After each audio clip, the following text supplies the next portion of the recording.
a framework for planning net-based courses, for campus courses or for distance courses. My name is Satish Patel. I'll be talking you through this suggestion for planning your net-based courses.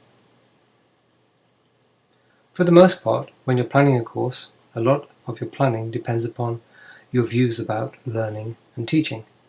More exactly, it's your view about knowledge.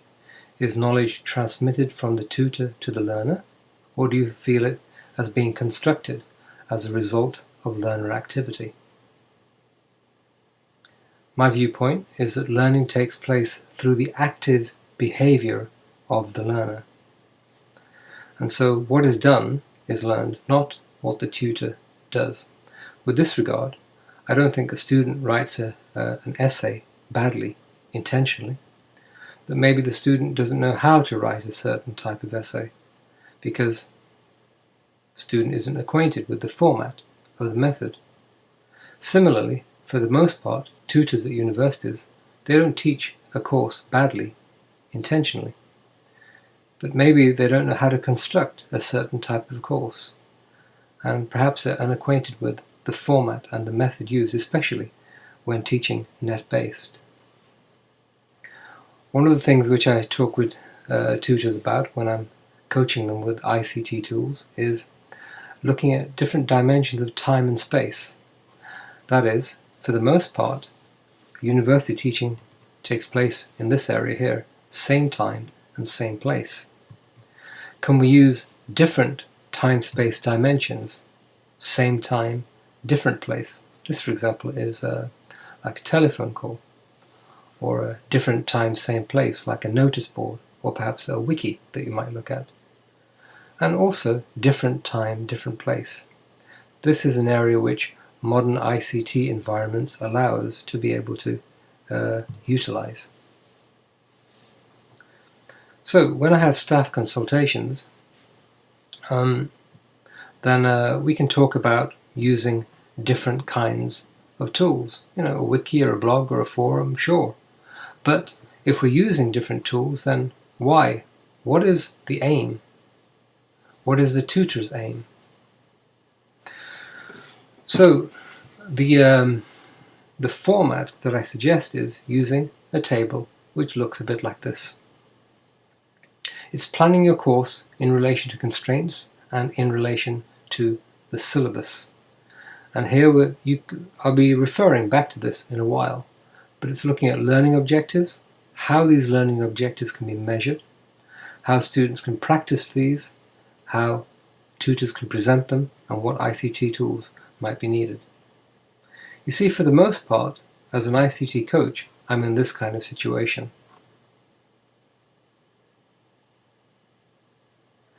And it's not always easy to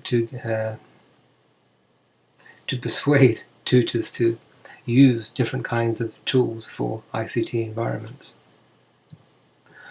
But an important aspect is what the tutor intends. Why is something being used and for what purpose? So why does a member of staff, a tutor, want to use a wiki, a blog, a forum? Now, before we actually get to this, I work with some constraints about time. And that is, how much time has a tutor been allocated for the course? How many students are there on the course?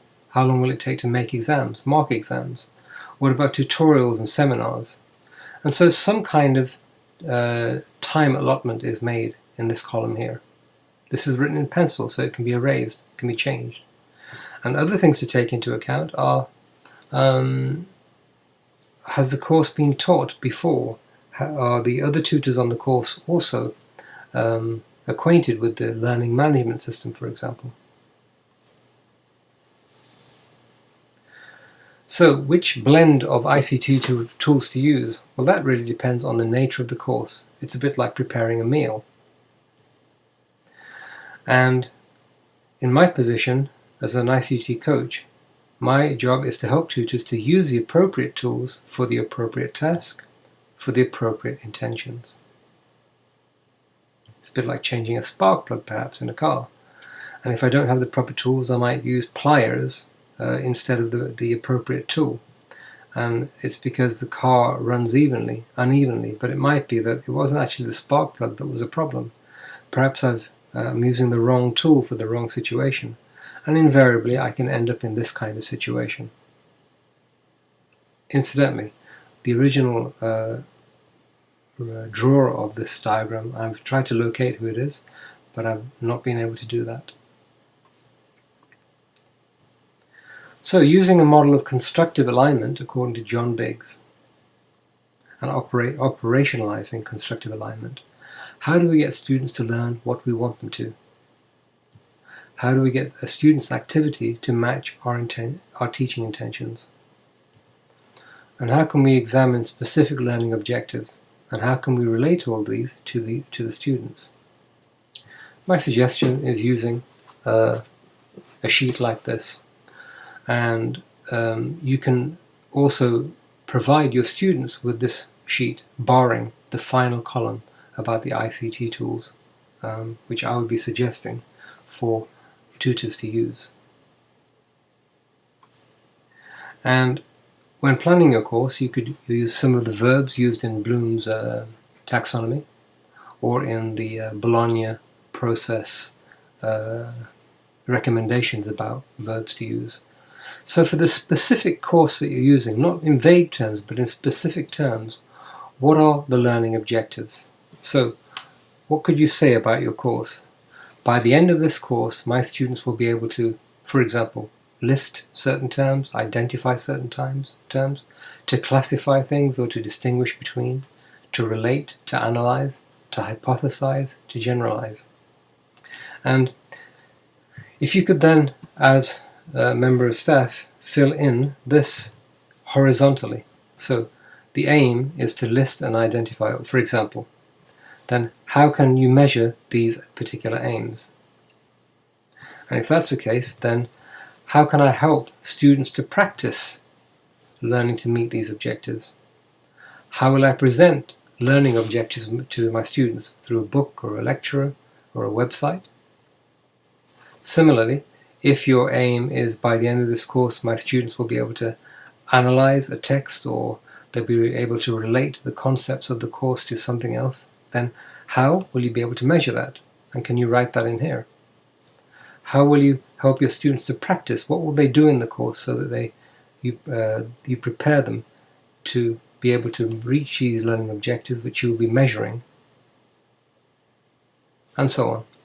And once you as the tutor has filled in these areas here, it's then that I'll be able to suggest ICT tools that you might be able to use to reach these particular objectives and to measure them in this certain way. But as I said, it's important that you plan this back and forth together with the time planning sheet. How much time do you have for the module that you're going to teach? And importantly, that you don't teach for free. Usually, a net-based course, it becomes efficient and effective maybe the third or the fourth time you've done it. And it's important that you pace yourself and that you do not work for free. So once again, consider the verbs used in Bloom's taxonomy in order to write down your learning objectives. And make sure you don't end up in this kind of situation where you might promise students to do things and you work for more hours than you're actually being paid to do. But one of the ways to do that is to consult with an ICT coach at your organization. I'm the ICT coach at Uma University for the Faculty of Arts. My name is Satish Patel. I'm also a linguist at Linnaeus University, where I have campus and distance-based courses over the net. This is my email if you'd like to contact me, perhaps for a presentation at your organization. Thank you for taking the time to listen to this.